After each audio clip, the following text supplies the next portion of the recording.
everybody, this is Chili. Today we are going to put some new soles on our Sidi Crossfire SRS. These are Crossfire 2s. So you can see I've got one finished here, got one to go. I'm going to show you a couple of things, how to get the screws out, talk about putting in some new screws, soles, and it's a pretty simple process, but there's a couple of things that aren't real obvious if you haven't done it before, so maybe this will help you out a little bit. Alright, let's get to work on the old one. So the first thing you got to do is order up some soles. Now, typically you can look in here and look at your tag and find out what size your boots are, but mine are so far gone there is really no way to look at it. But on the underside of them right there, it's marked. So 45, 46 are what we've got. This is the one I took off the other boot, man. You can see just how bad that thing is.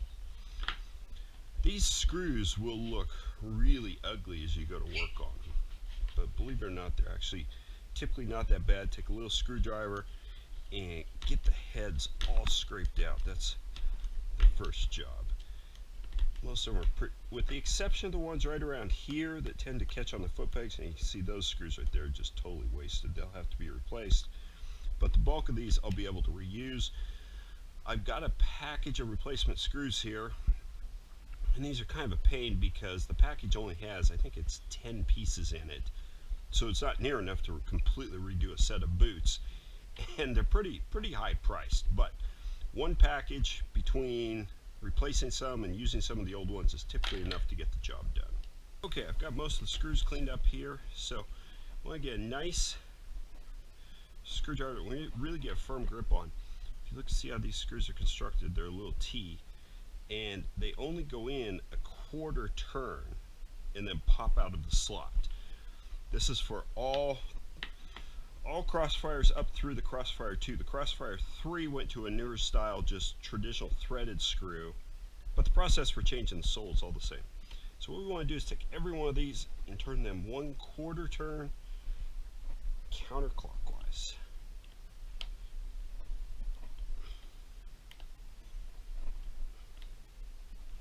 You can see I've lost a couple in here.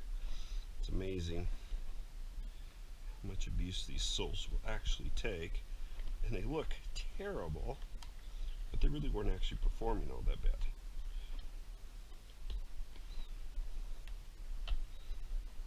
Okay, so I've got all the ones except a couple in the middle here, and I'm pretty much just going to tear the sole off around those instead of going to a bunch of work to try to get them loose.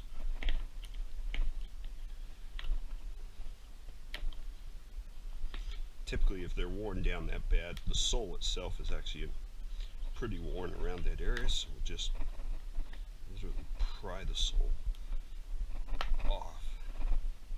Then we can go back with a pair of pliers, a pair of lineman's pliers, and grab a hold of those, pop the screws themselves out.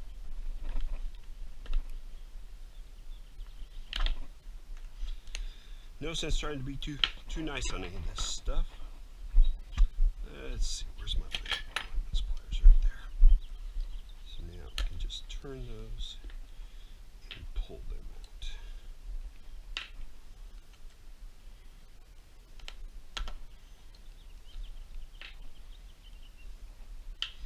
Now what I want to do is salvage all the screws out of this sole.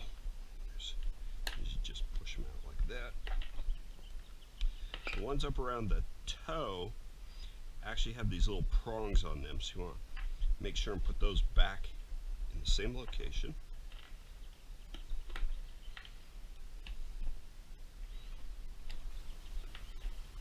Okay, so these screws at the heads were gone. Soles, these are all going to the garbage.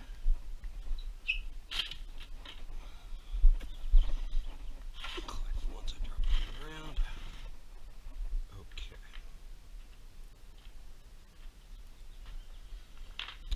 So we've got our new sole here, and it isn't perforated quite all the way through, so I like to just take my utility knife and just score that. You can actually push the heads through, but this makes it just fractionally easier. Now what I'm going to do is I'm going to go ahead and put every screw into the sole here. So pretty much just kind of set it in there. Got the prong lined up. You can see there's where the prong goes through right there. I have a little hole in my workbench here, so that makes the job just slightly easier.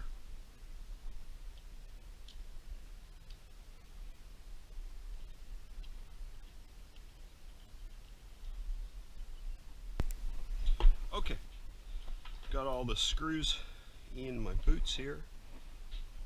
Got some new ones in the back, old ones up there. You can see how I've got them all lined up so that they're sitting more or less at a 3 to 9 position, and that will allow them to go in their holes properly here. Double check, make sure I got these all pretty close. And we can start in with some install. It takes a little bit of work when you do it this way because you've got parts that are poking out while some parts are trying to go in. But I find it tends to be a little easier to get them all in the sole first, and then instead of trying to install them one at a time.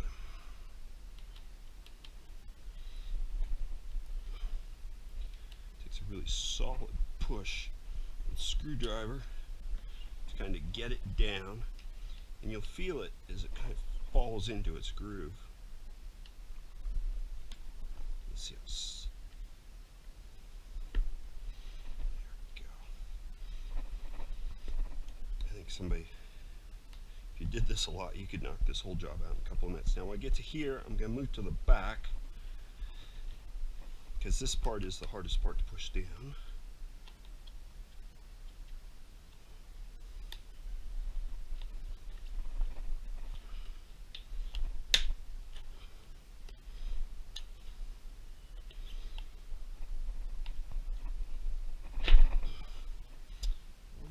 Screw right there. I'm going to try to replace that one.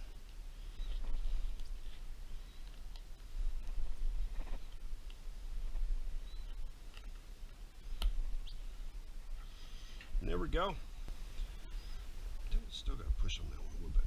But there you go. That's the basics of putting some new soles on your SRS Sidis Crossfires. And give me almost another year I can typically get a set of those soles. So there we go. All right, hey, thanks for tuning in. Talk to you soon.